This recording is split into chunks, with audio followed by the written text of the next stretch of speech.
Muy buenos días, hermanos. Pues aquí estamos el día de hoy para compartir este mensaje y pues tenemos que adaptarnos a las medidas que se están implementando por esta contingencia que tenemos y pues hay que buscar la manera, ¿no?, de seguir compartiendo nuestra fe. Y de lo que vamos a hablar sobre hoy es la fe en tiempos de crisis. Y para esto inicio con una pregunta. ¿Estamos en crisis? Y la respuesta es que sí, sí estamos en una situación de crisis. Nosotros colindamos con el estado de California en Estados Unidos. Y ellos ya llevan hasta este momento 101 fallecimientos. Ya ayer se decretó que estamos en cuarentena durante un mes en todo México, aunque las personas no estén respetando estas medidas de precaución. Pero no lo entienden muchos. Y incluso Marisol estaba muy enojada porque veía a la gente en la calle con niños y bebés y no se dan cuenta del riesgo que están corriendo. Van 16 muertos en nuestro país, en México. Así que la respuesta es de que sí. Pero aunque algunas personas, sí, estamos en crisis, pero aunque algunas personas están actuando de manera irresponsable, hay otros que se están yendo al extremo. ¿Y cuál es ese? ¿Cuál es la reacción que tienen las personas ante Dios cuando reaccionan de manera extrema? Pues la respuesta es simple. Reaccionan asustándose, pensando que ya estamos en los últimos tiempos, que el mundo ya se va a acabar, desde la perspectiva espiritual, pero desde la perspectiva del mundo piensan que estamos en una situación muy crítica y la verdad es que es una situación difícil, pero esto va a pasar, porque la experiencia de otras contingencias de salud es igual. Incluso ahorita en Baja California llevamos 13 muertes por la influenza y mucha gente ni siquiera se ha vacunado, como les comentaba en otra ocasión. Pero, ¿por qué reaccionan así entonces las personas? Por miedo. Y desde una perspectiva bíblica, vamos a ver si ese miedo es fundamentado.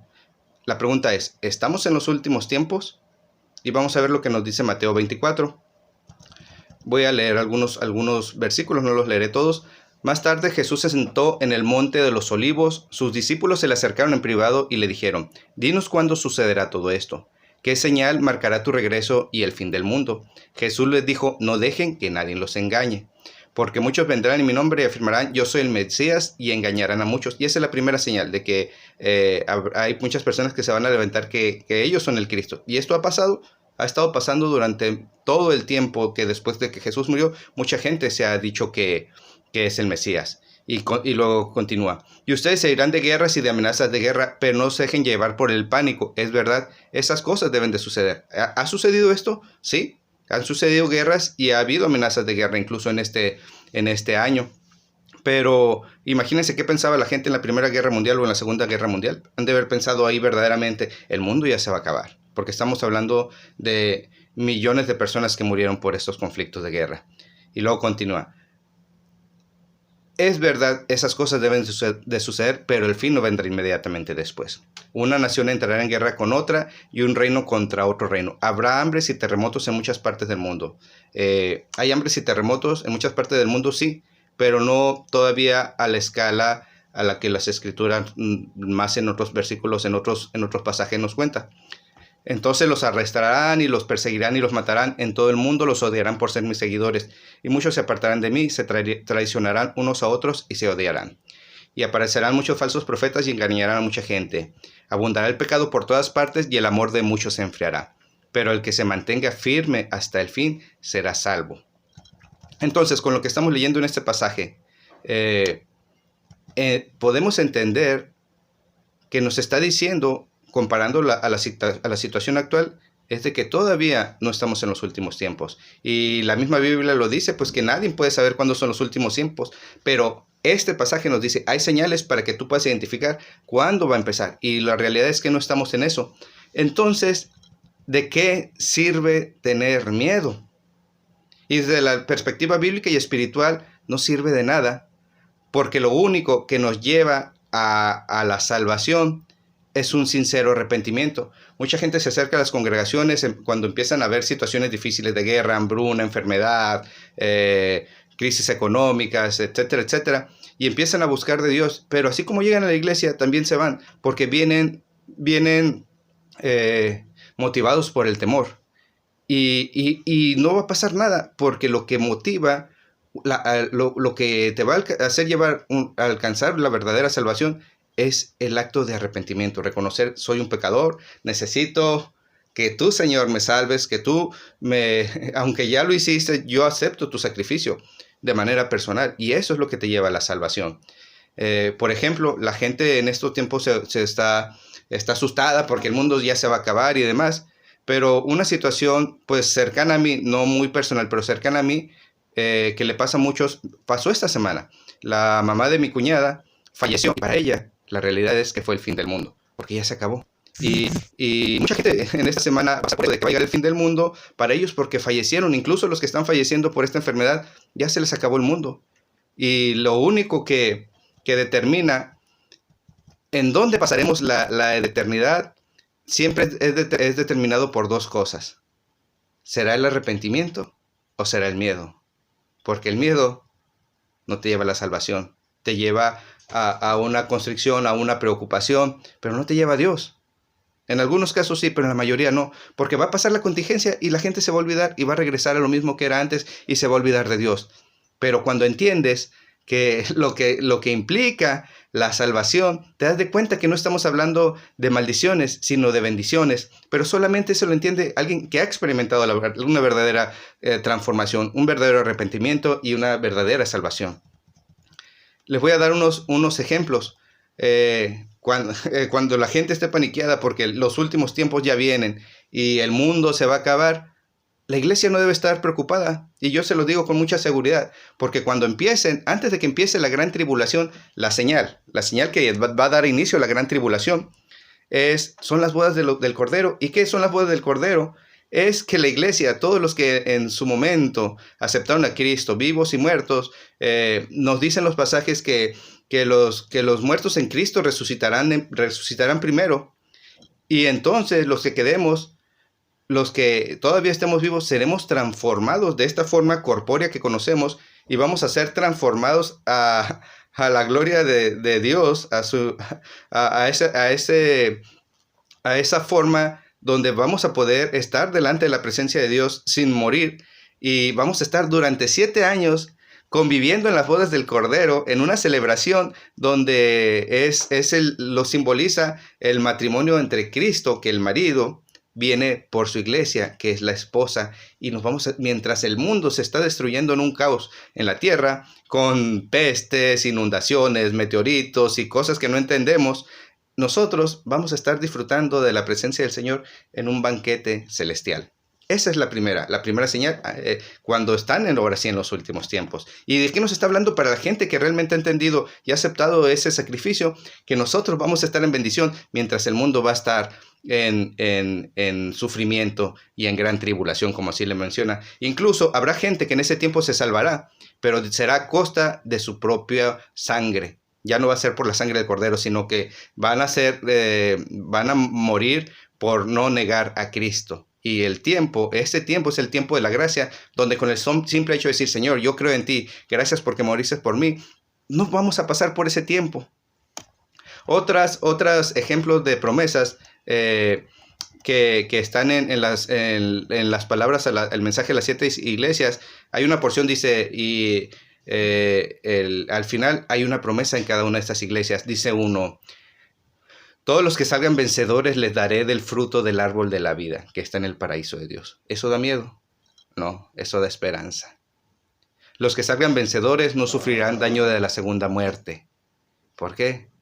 Porque somos exentos, morimos, pero morimos una sola vez. Hay un texto, no es un texto, hay un dicho que yo les estoy repitiendo a mis hijos últimamente, el que dice: el cobarde muere 2 veces. ¿Y qué significa esto? Que va a morir de miedo antes de que lo maten, y va a morir cuando lo maten. Y nosotros no debemos de tener miedo, porque tenemos una promesa de que no estaremos en la segunda muerte.